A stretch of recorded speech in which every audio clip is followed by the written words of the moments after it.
दोस्तों, आज हमारे बीच मीनाक्षी सुकुमारन जी उपस्थित हैं। उनकी दो पुस्तकें, एक पुस्तक एहसास अल्फाज प्रकाशित हो चुकी है, एक पुस्तक युवा मंच से 9 अक्टूबर को निकलने वाली है। और लेखन कार्य में हमेशा निरंतर इनका योगदान देखा जाता है। मुक्तक, कविताएं, पत्र पत्रिकाओं में इनके लेख अक्सर पढ़ने को मिलते हैं। आज हमारे स्टूडियो में हमारे बीच हैं और मीनाक्षी जी, हम आपका बहुत बहुत स्वागत करते हैं, अभिनंदन करते हैं। नमस्कार, हार्दिक धन्यवाद। मीनाक्षी जी, आपकी साहित्यिक यात्रा किस प्रकार शुरू हुई, हम ये जानना चाहेंगे। साहित्यिक यात्रा ऐसे बोलें तो बचपन से ही हमें डायरी लिखने का शौक़ था, क्योंकि हम ज़्यादा किसी से घुलते मिलते नहीं थे, बात नहीं करते थे। तो जो भी कहना होता था, किसी ने कुछ कह दिया तो हम बस वो लिख के डायरी से बात कर लेते थे।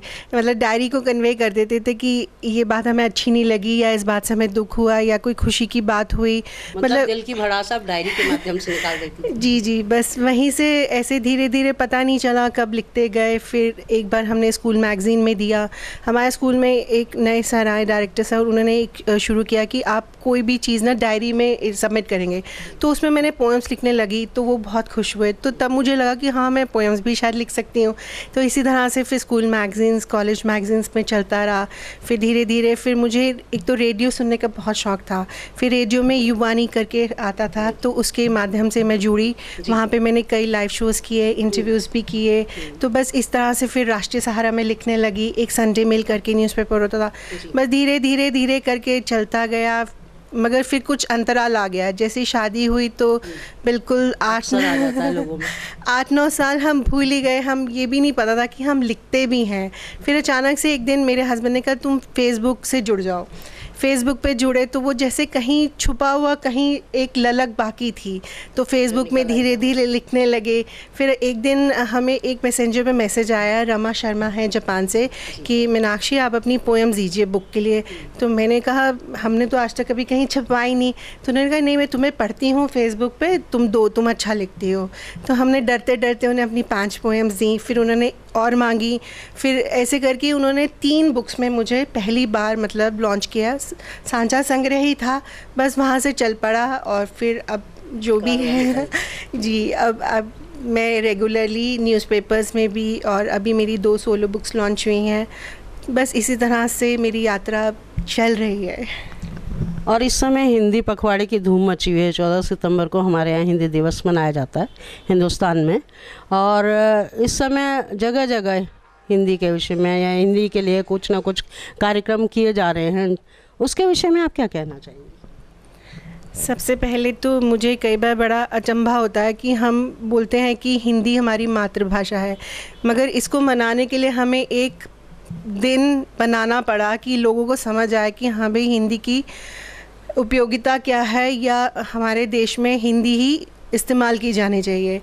मतलब एक कई बार लगता है कि सिर्फ एक फॉर्मेलिटी सी है कि हाँ, हम सिर्फ लोगों को अपना संदेश पहुंचाना चाहते हैं कि हाँ भाई, हिंदी लैंग्वेज भी, हाँ, हिंदी लैंग्वेज है, भाषा है जिसका प्रयोग करना चाहिए। वैसे हम बोलते हैं हिंदी हमारे माथे की बिंदी है, हमारे देश की शान है। मगर ये बातें सिर्फ इस पखवाड़े तक ही सीमित रह जाती हैं। और जैसे ये कुछ 1 हफ्ता 2 हफ्ते का समय निकल जाता है, फिर से सब धीरे धीरे हम भूलने लगते हैं, जो कि नहीं होना चाहिए। हिंदी अगर हमारी राष्ट्रभाषा है, हिंदुस्तान में हम रहते हैं, उसको मनाने के लिए एक दिन तय करना पड़े तो इससे ज़्यादा दुखद बात कोई नहीं। जी जी जी, बिल्कुल ये सही कहा आपने। और आगे भविष्य में आपके लेखन के विषय में आपकी किस प्रकार का लेखन कर रही हैं, क्या योजनाएं हैं आपकी? ज़्यादातर तो हम कविताएं लिखते हैं, अभी कहानी भी लिखते हैं, लेख भी लिखते हैं। बस यही चाहते हैं कि कुछ कुछ चलता रहे और लिखते रहें। आगे कई बुक्स भी आने वाली हैं, तो बस माँ शारदे का आशीर्वाद बना रहे और हम लिखते रहें, यही कामना है। और ट्रू मीडिया के माध्यम से आप युवा पीढ़ी को, युवा लेखकों को, रचनाकारों को क्या संदेश देना चाहिए? युवा पीढ़ी से तो सबसे पहले तो मैं यही कहना चाहूँगी कि कोई भी शॉर्टकट ना अपनाए। लिखना है, टैलेंट है, तो वो एक ना एक दिन आपके सामने आएगा। कहीं भी किसी तरह से कोई कॉम्प्रोमाइज़ नहीं करें कि आपको कोई भी लालच के थ्रू चाहे तो नहीं, कोई भी समझौता ना करे। ठीक है, आज थोड़ा समय लगेगा, मगर धीरे धीरे जो आपका टैलेंट है वो आपको कहीं ना कहीं पहचान दिला ही देता है। तो कहीं भी कॉम्प्रोमाइज़ ना करें, बस अपने पे विश्वास रखें, और slow and study wins race होता है, तो उसी में विश्वास करके। और मैं ट्रू मीडिया के माध्यम से आज आपके सामने हूँ, तो बहुत बहुत धन्यवाद ट्रू मीडिया का मुझे ये मौका देने के लिए। धन्यवाद।